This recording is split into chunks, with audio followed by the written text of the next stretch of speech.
Hello friends, welcome to my YouTube channel circle study centre. Circle study centre पर आप लोगों का स्वागत है।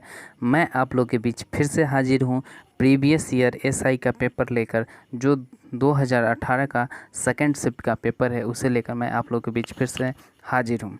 तो आज हम लोग इस पेपर का डिस्कशन करेंगे। साथ ही साथ आप लोग मेरे चैनल को सब्सक्राइब कीजिए, शेयर कीजिए, लाइक कीजिए, कमेंट कीजिए, ज़्यादा से ज़्यादा अपने दोस्तों के बीच शेयर कीजिए, सब्सक्राइब कीजिए और ज़्यादा से ज़्यादा कमेंट कीजिए।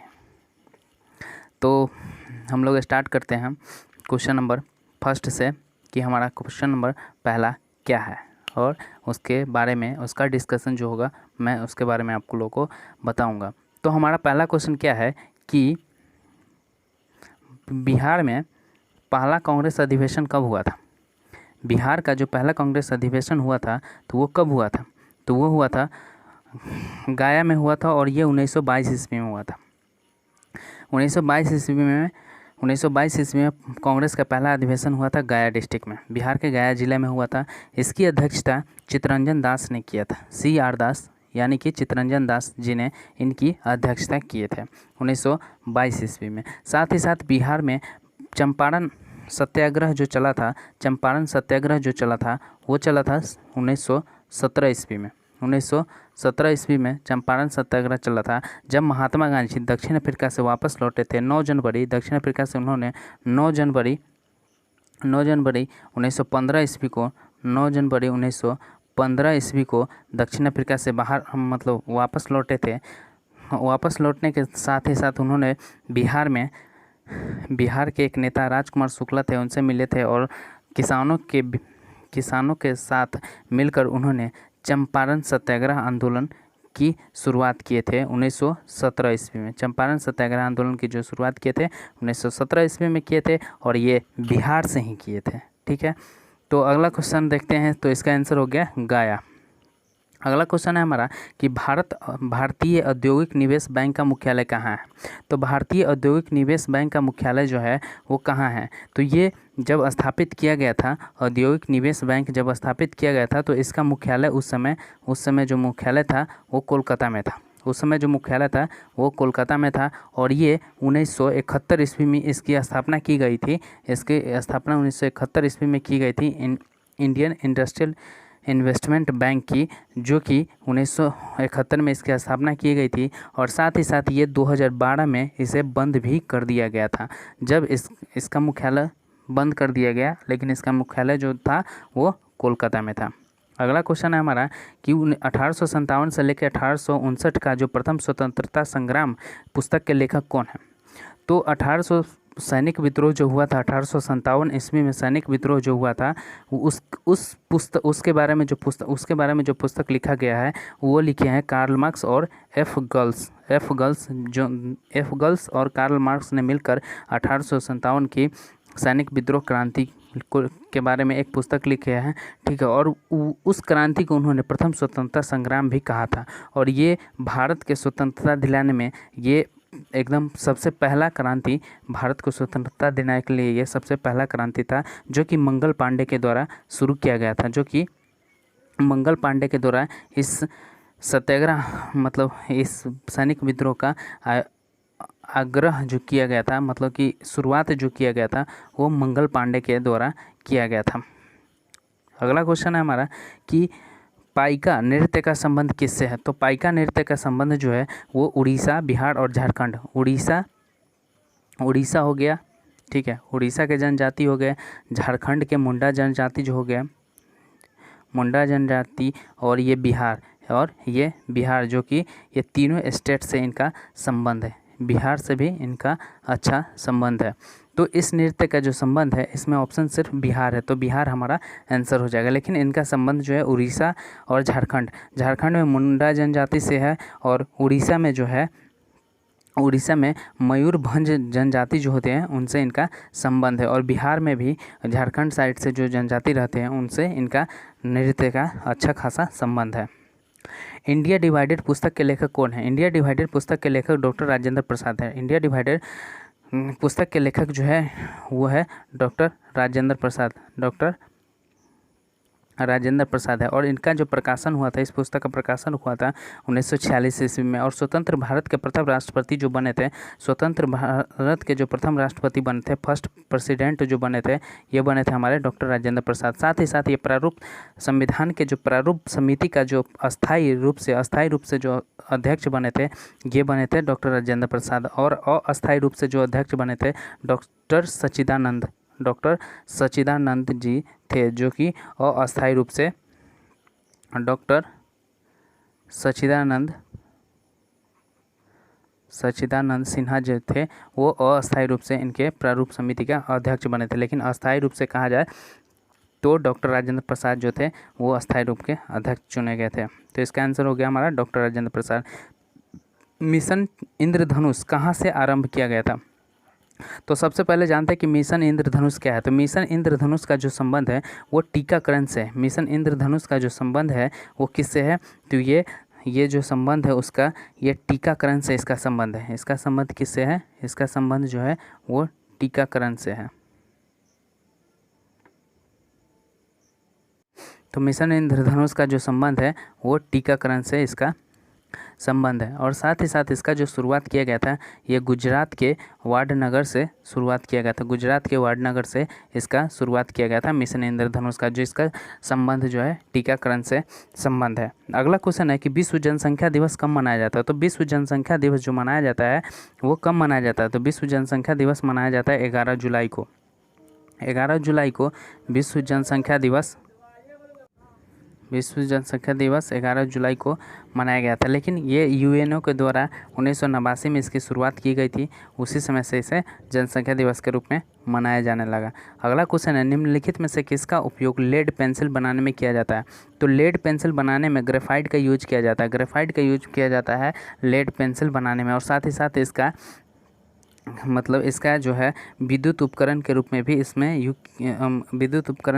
भी इसको यूज किया जाता है। ये एक कार्बन का जो बॉन्ड होता है, ये एक रासायनिक रूप से एक कार्बन बॉन्ड होता है। इसमें कार्बन बॉन्ड बनता है और इसके कारण इसमें इलेक्ट्रिक भी पास होता है। इसका मतलब होगा पेंसिल जो बना होता है वो लेड से बना होता है। अगला क्वेश्चन है 9 नंबर क्वेश्चन जो है हमारा कि किस कंपनी को महारत्न का दर्जा दिया गया है? तो महारत्न की कंपनी के रूप में जो दर्जा दिया गया है वो दर्जा गेल को दिया गया। गेल कंपनी जो है वो जो कि महारत्न कंपनियों के लिस्ट में शामिल हुआ है। इससे पहले जो शामिल होने वाले कंपनी है वो भेल है, उसके बाद IOCL है, उसके बाद NTPC है, उसके बाद ONGC, उसके बाद CIL, सैल और ये हैल और बहुत सारे कंपनियां जो है BPCL है, BPCL ये सब कंपनियां जो है भारत के नवरत्न कंपनियों में शामिल है। जिसमें नए पे जो सब अभी जो नवीनतम शामिल हुआ है वो गेल है। गेल कंपनी जो है वो कि भारत के महारत्न कंपनियों में शामिल हुआ है 2018 में। भारत का कौन सा राज्य सर्वाधिक लोहा उत्पादन के लिए फेमस है? तो भारत का सर्वाधिक लोहा उत्पादन के लिए फेमस जो है वो है उड़ीसा, जो कि भारत का लगभग 50% जो लोहा होता है, 50% से भी अधिक मात्रा में लोहा का उत्पादन जो होता है वो उड़ीसा से होता है। अगला क्वेश्चन है कि संसद द्वारा पास किया हुआ विधेयक तभी एक नियम बन सकता है जब उस पर जब उस पर किसके द्वारा पास किया जाता है या किसके साइन का जरूरत पड़ता है? तो ये राष्ट्रपति का पड़ता है। अगर संसद से पहले जान लेते हैं कि संसद में 2 सदन होते हैं, एक राज्यसभा, एक लोकसभा। एक उच्च सदन होता है और एक निम्न सदन होता है। और इसका जो आर्टिकल होता है वो सरला से आप लोग याद रखिएगा कि इसका आर्टिकल होता है 79, संसद का होता है इसका 80 होता है और लोकसभा का जो होता है वो 81 होता है इसका आर्टिकल। अगला साथ ही साथ ये है कि संसद के दोनों सदन से यानी कि राज्यसभा और लोकसभा से बहुमत प्राप्त करके कोई भी विधेयक पारित होता है और उसे राष्ट्रपति के पास भेजा जाता है, तो राष्ट्रपति के सिग्नेचर करने के साथ ही साथ वो विधेयक बन जाता है। अगर राष्ट्रपति उस पर साइन नहीं भी करते हैं और दोबारा उस पर विचार करने के लिए वापस भेजा जाता है और उस पर बिना विचार किए हुए अगर फिर से रिटर्न कर दिया जाए संसद के द्वारा, तो वह पूर्णतः पारित हो जाता है। तो ये राष्ट्रपति हो गया। अगला क्वेश्चन है हमारा, निम्नलिखित में से कौन सा राष्ट्रीय ध्वज राष्ट्रीय उद्यान एशियाई गैर के लिए प्रसिद्ध है? तो एशियाई गैर के लिए प्रसिद्ध जो राष्ट्रीय उद्यान जो है, नेशनल पार्क जो है, वो है गैर राष्ट्रीय उद्यान है। इसके साथ ही साथ भारत का जो सबसे पहला राष्ट्रीय उद्यान है, फर्स्ट राष्ट्रीय उद्यान जो है वो है जिम कॉर्बेट नेशनल पार्क जो है जो कि जिम कॉर्बेट नेशनल पार्क जो है जो कि उत्तराखंड में पाया जाता है, उत्तराखंड में है। और इसका जो पुराना नाम है वो हैली नेशनल पार्क है। हैली नेशनल पार्क के नाम से जाना जाता है। लेकिन भारत का जो सबसे बड़ा नेशनल पार्क है वो हेमिस नेशनल पार्क है जो कि लद्दाख में है। इसके साथ ही विश्व का अगर कहा जाए, विश्व का सबसे बड़ा नेशनल पार्क कौन सा है? विश्व का सबसे बड़ा नेशनल पार्क है तो ये है येलो स्टोन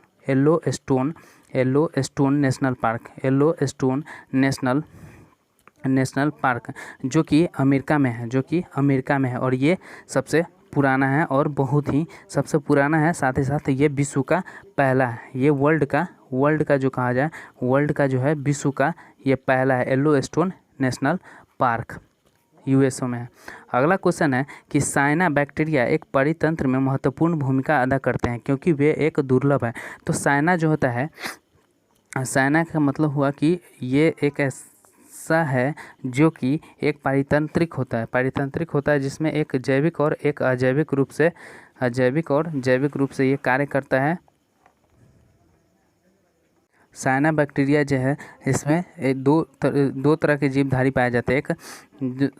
ये जो जीवधारी जो पाए जाते हैं वो नीलहरित शैवाल के नाम से भी जाने जाते हैं और साथ में इसमें जो बैक्टीरिया होता है वो साइनोबैक्टीरिया होता है और ये वायुमंडलीय नाइट्रोजन को स्थिरीकरण करता है। स्थिरीकरण मतलब कि स्थिर रखने का काम करता है वायुमंडल में। और ये बता दूं कि वायुमंडल में नाइट्रोजन का वायुमंडल में जो गैस की मात्रा है, सबसे ज़्यादा गैस जो है वो नाइट्रोजन का 73% है।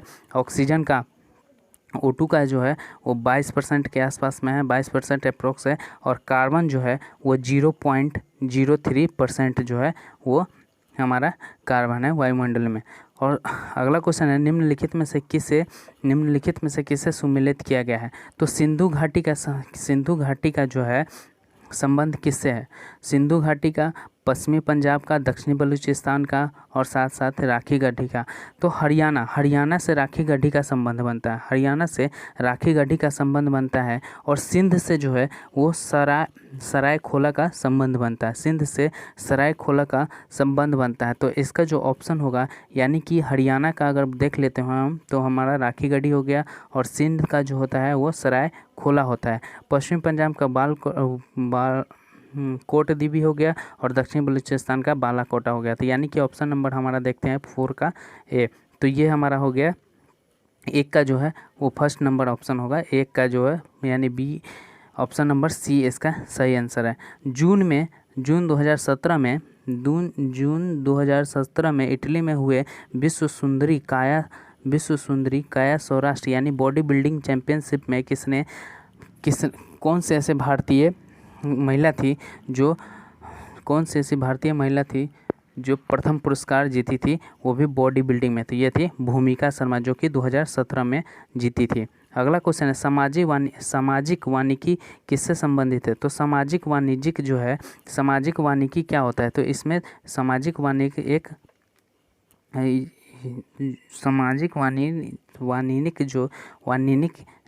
ये संबंध जो है, इसका संबंध जो है वो उद्योग से लेकर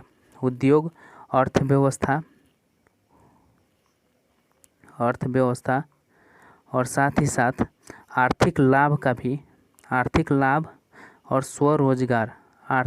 और स्वरोजगार से इसका संबंध है।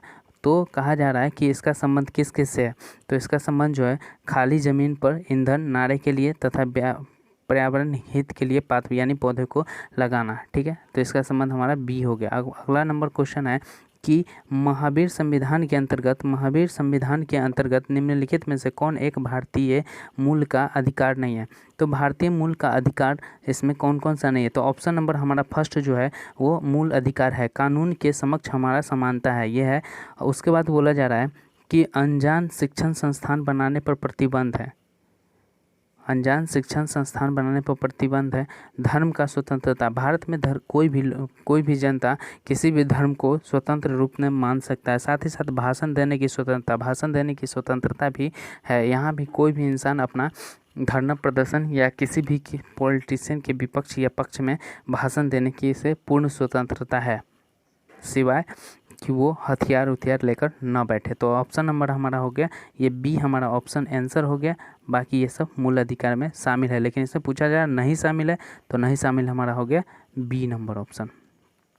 अगला क्वेश्चन है हमारा कि मानव शरीर में पीत रस का क्या कार्य है। मानव शरीर में जो पीत रस का क्या कार्य है, तो मानव शरीर पीत रस से स्रावित होता है।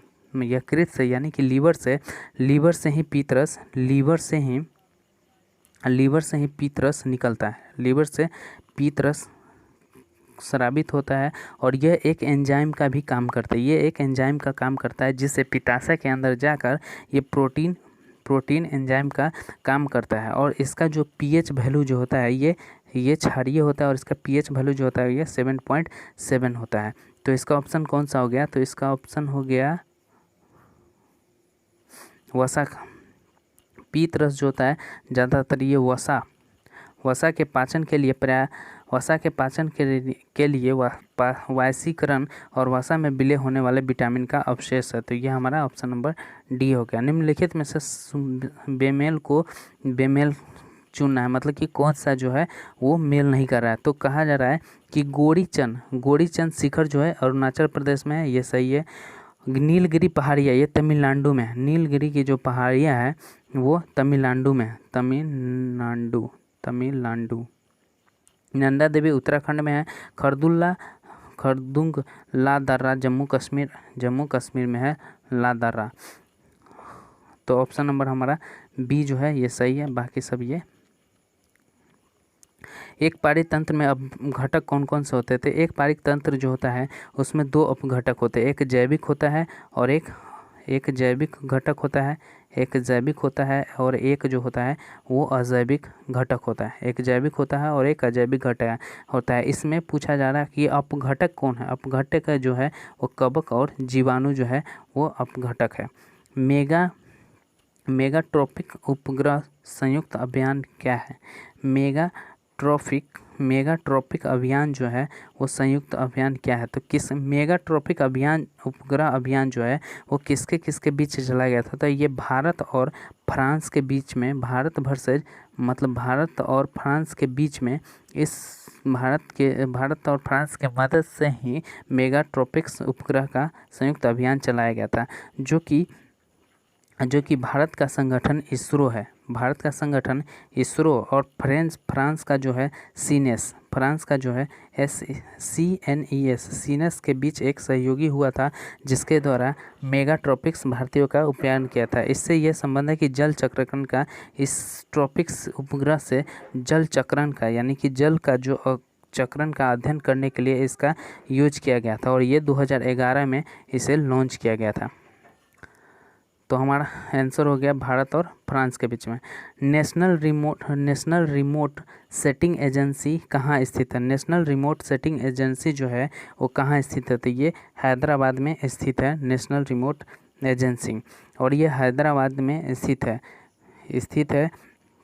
यह एक पूर्णकारी मतलब सभी काम को करने वाला संगठन है, जो कि इसरो के द्वारा लॉन्च किया गया था, जो कि इसरो के द्वारा ये केंद्र स्थापित किया गया था। एनआरसी हवाई और उपग्रह स्रोत से डेटा का प्रबंधन करना भी नेशनल रिमोट सेटिंग का काम था इसका। तो ये कहाँ है, तो ये हैदराबाद में। निम्नलिखित में से कौन अनुवांशिक है। अनुवांशिक कौन है। तो जीन, डीएनए, राइबोसोम, RNS, उसके बाद RNS। तो जीन जो होता है, जीन जो है वो अनुवांशिकता की इकाई जो होता है, अनुवांशिकता की इकाई आप लोग पढ़े होंगे कि जीन अनुवांशिकता की इकाई है, जीन जो है अनुवांशिकता की इकाई है। तो इस लाइन से ही हमें पता चलता है कि ऑप्शन नंबर ए सही है। साथ ही साथ इसमें न्यूक्लियोटाइड फेस जो होता है, न्यूक्लियोटाइड फेस टाइप के दो जोड़ों की श्रृंखला बनी होती है जिसमें प्रोटीन बनाने के लिए एक कोड दिया जाता है। साथ ही साथ इसमें गुणसूत्र भी पाया जाता है, गुणसूत्र पाया जाता है जिसमें मानव में जो गुणसूत्र पाए जाते हैं, मानव में जो है टोटल गुणसूत्र पाए जाते हैं वो 46 गुणसूत्र मानव में पाए जाते हैं, यानी कि 23 जोड़े जो है गुणसूत्र मानव में पाए जाते हैं। तो ये ऑप्शन हो गया हमारा ए नंबर। अगला क्वेश्चन है कि सोना में मिलाया जाता है, सोना में क्या मिलाया जाता है? तो शुद्ध सोना जो होता है वो शुद्ध सोना कहा जाए, शुद्ध सोना जो होता है ना वो 24 कैरेट का होता है। शुद्ध सोना जो होता है वो 24 कैरेट का होता है, जिससे कोई भी पदार्थ का इसका डिजाइन रूप नहीं दिया जा सकता 24 कैरेट में, इसलिए इसे 22 कैरेट या 22 या 20 कैरेट के रूप में इसका यूज किया जाता है। और सोना में ना तांबा मिलाने का काम किया जाता है, सोना में तांबा मिलाया जाता है जिससे इसमें कठोरता ज़्यादा आता है, क्योंकि सोना जो होता है लचीलापन ज़्यादा होता है, जिसके कारण इसे किसी भी रूप में ढालना मुश्किल होता है, इसलिए कठोरता लाने के लिए इसमें तांबा को यूज किया जाता है, तांबा का यूज किया जाता है इसमें कठोरता लाने के लिए तांबा मिलाया जाता है। तांबा हो गया, निकेल हो गया, जिंक, फ्लैड आदि के साथ इसे मिलाया भी जाता है, ठीक है। और ये यूज जो इसका किया जाता है वो 22 कैरेट, 18 कैरेट, 20 कैरेट के रूप में किया जाता है, लेकिन ये शुद्ध सोना जो होता है वो टोटली 24 कैरेट का होता है। तो ये हमारा ऑप्शन हो गया डी नंबर, तांबा और सोना। सोना में जो है तांबा, निकेल, चांदी, जिंक, पोटेशियम, पैलेडियम ये सब मिलाया जाता है। चिमनी से धुआं किस सिद्धांत से बाहर निकलता है? तो चिमनी से धुआं बाहर निकालने का जो सिद्धांत है यह संवहन के सिद्धांत है। संवहन का जो सिद्धांत है उसके कारण चिमनी से हवा बाहर निकलता है, यानी चिमनी का मूल कार्य जो होता है वो दहन होता है, जो वायु को खींचना और फ्लू गैसों को बाहर निकालना होता है। किसी भी चिमनी में क्या होता है, चिमनी का जो दहन होता है उससे दहन के लिए वायु को अंदर खींचता है और फ्लू गैस जो होता है यानी कि स्मोक स्टेट जो कहलाता है वो बाहर की तरफ निकलता है। जब इसमें यह हवा जब गर्म हो जाती है तो इसका घनत्व कम हो जाता है। जब हवा गर्म हो जाता है तो इसका घनत्व जब कम हो जाएगा तो कम होने के कारण ये हवा ऊपर की तरफ जाएगा, हवा यानी कि बाहर की तरफ निकलेगा, न कि अंदर की तरफ। तो ये हमारा ऑप्शन हो गया डी नंबर, यानी कि चिमनी से धुआं निकलने का जो सिद्धांत है वो है संवहन का सिद्धांत। अगला क्वेश्चन है कि निम्नलिखित में से कौन संयुक्त परामर्शी मशीनरी स्कीम के अंतर्गत शामिल नहीं है? कह रहा है कि निम्नलिखित में से कौन संयुक्त परामर्शी मशीनरी स्कीम के अंतर्गत शामिल नहीं है? तो ग्रेड ए सेवाएं, संघ शासित क्षेत्र के कर्मचारी और पुलिस अधीक्षक शामिल नहीं है। पूछा जा रहा है कौन कौन शामिल नहीं है, तो शामिल हमारा ग्रेड ए के सेवाएं भी इसमें शामिल नहीं है मशीनरी वर्क के लिए, संघ शासित क्षेत्र के कर्मचारी भी शामिल नहीं है, पुलिसकर्मी भी शामिल नहीं है। तो यानी कि ए बी सी जो ऑप्शन है ये सही है। केंद्रीय सचिवालय सेवाएं ग्रेड बी में आते हैं। केंद्रीय मतलब केंद्र के सचिवालय में जो कार्यरत होते हैं वो ग्रेड डी में आते हैं, यानी कि हमारा ऑप्शन नंबर हमारा डी हो गया ए बी सी। अगला क्वेश्चन है हमारा 27 नंबर, निम्नलिखित में से कौन सा देश है, निम्नलिखित में से ऐसा कौन सा देश है जो 2018 में जो 2018 अगस्त 2018 में 11वें विश्व हिंदी सम्मेलन का आयोजन किया गया था। तो कहा जा रहा है कि विश्व हिंदी सम्मेलन का आयोजन कौन सा देश किया था? तो वो किया था पोर्ट लुई में मॉरिशस ने इसका आयोजन किया गया था 11वें विश्व हिंदी सम्मेलन का। अगला क्वेश्चन है हमारा एक पारितंत्र में कीटोस्टोन जाति क्या तात्पर्य है? कीटोस्टोन जाति का क्या तात्पर्य है? तो कीटोस्टोन जो प्रजाति ऐसी प्रजाति होती है जिसमें केंद्रक समर्थन यानी कि पारिस्थितिक तंत्र के अंदर ही एक केंद्रीय समर्थन होता है, वह सामुदायिक संरचना पर विशेष प्रभाव डालता है, जो कि एक सामुदायिक संरचना पर विशेष प्रभाव डालता है। तो ये हो गया एक सामान्य जाति जो एक समुदाय में जय भर का होता है, एक स्थानीय जाति को समुदाय में जय भर का निम्न भाग बनाती है, एक जाति जो समुदाय से निम्न प्रचुरता में रहता है। तो इसका ऑप्शन होगा हमारा सी नंबर ऑप्शन जो हो गया, ये समुदाय प्रजाति के संरचना में बांटती है। अगला नंबर क्वेश्चन है 29 नंबर की 29 नंबर क्वेश्चन है, सम्मिलित करना है कि भीमताल, अष्टामुडी, गोहन और तोहर। तो इसका भीमताल जो है ये हमारा एक टेक्टोनिक है। अष्टामुडी जो है वो अनुपम पंजाल है।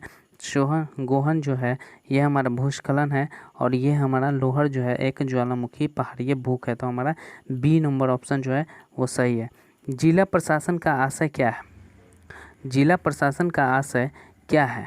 तो जिला प्रशासन का मतलब होता है कि सरकार का जो प्रबंध होता है, जहाँ तक जो कानूनी रूप से एक ज़िले के रूप में मान्यता प्राप्त होती है, उसे ही हम लोग जिला प्रशासन कहते हैं। और उसे एक जिला प्रशासन का जो वर्क होता है वो पूरे ज़िले का एक भार संभालता है, उसे ही जिला प्रशासन कहते हैं। और वो जो होते हैं जिला क्षेत्र में एक लोक संघ की तरह काम करते हैं। तो ये हमारा ऑप्शन नंबर ई हो गया। तो हम लोग आज यहीं तक रखते हैं। आज हम लोग 30 क्वेश्चन किए हैं, फिर अगले लेक्चर में हम लोग 30 क्वेश्चन करेंगे, या कोशिश करेंगे कि हमारा 70 क्वेश्चन हो जाए। ठीक है, तो हम लोग लेक्चर को यहीं एंड करते हैं। साथ ही साथ आप लोगों को कहना चाहते हैं कि कल से मैं आप लोग के बीच हिस्ट्री को शुरू करने जा रहा हूँ। हिस्ट्री मैं चैप्टर वाइज पढ़ाऊँगा। हिस्ट्री के 3 पार्ट है। हिस्ट्री के जो 3 पार्ट है वो एंसेंट है, मिडाइवल है, और उसके बाद जो मॉडर्न है। ये 3 पार्ट है। इसमें से मैं कल से आप लोग को एंसेंट हिस्ट्री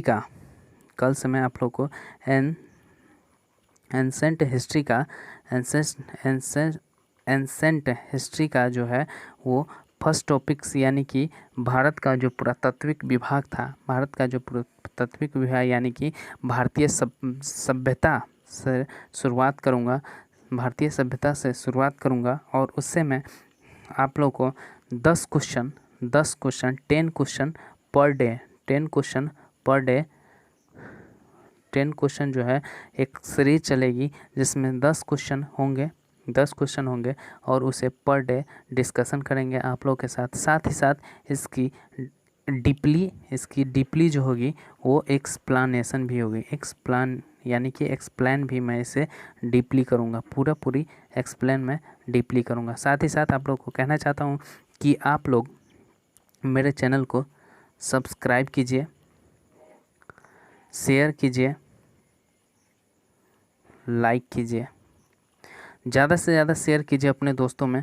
ये जो सीरीज जो मैं चलाने जा रहा हूँ, ये सारे एग्ज़ाम के लिए, जितने भी एग्ज़ाम हैं, ये एसएससी हो गए, एसएससी के सारे सीजीएल, सीपीओ, एलडीसी, उसके बाद UPSI, Bihar SI, Rajasthan SI, या मध्य प्रदेश हरियाणा एसआई, जो अदर एग्ज़ाम जितने भी है उन सब के लिए हिस्ट्री, ज्योग्राफी, पॉलिटी, ये सब जो सब्जेक्ट है वो इम्पोर्टेंट है। और साथ ही साथ ये बता दूं कि हिस्ट्री का जो मॉडर्न है उससे ज़्यादा क्वेश्चन पूछा जाता है। तो मैं सबसे पहले मैं एंसेंट शुरुआत करूंगा आप लोग को, जैसे मैंने बताया अभी कि पहले एंसेंट शुरुआत करूंगा, और इसे 10 से 15 दिन के अंदर इसे समाप्त कर दिया जाएगा। इसे समाप्त कर दूंगा एक अच्छे ढंग से, अच्छे लेवल से। और जितने भी प्रीवियस ईयर क्वेश्चन होंगे उसे मैं आप लोगों के साथ डिस्कशन